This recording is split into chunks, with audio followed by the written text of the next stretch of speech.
Bakery స్టైల్లో ఇంట్లోనే moon బిస్కెట్స్ని ఎలా రెడీ చేసుకోవాలో చూసేద్దాం. చాలా ఈజీగా ఇంట్లో ఉన్న వస్తువులతోనే చేసేసుకోవచ్చు. చాలా టేస్టీగా, బేకరీ టేస్ట్కి మాత్రం ఏ మాత్రం తగ్గదండి.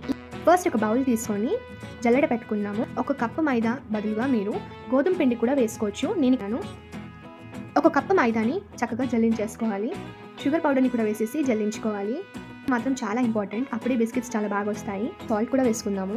దీని ద్వారా ఏమవుతుందంటే బిస్కెట్స్ అనేటివి చాలా బ్యాలెన్స్డ్గా 1/4 కప్ వరకు ఆయిల్ వేసుకుంటూ ముద్దలాగా కలుపుకోవాలి. మొత్తం కూడా చేసిన తర్వాత ఇంత సాఫ్ట్గా ఉండాలన్నమాట, చపాతీ పిండిలాగా.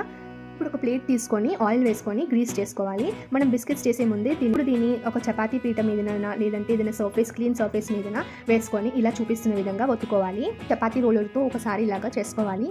దీన్ని 2 పార్ట్స్ కింద కట్ చేసుకోవాలి. తర్వాత ఇలాగా చూపిస్తున్న విధంగా బాటిల్ క్యాప్తో అయినా లేదంటే కుకీ కట్టర్తో అయినా కట్ చేసుకోవాలి.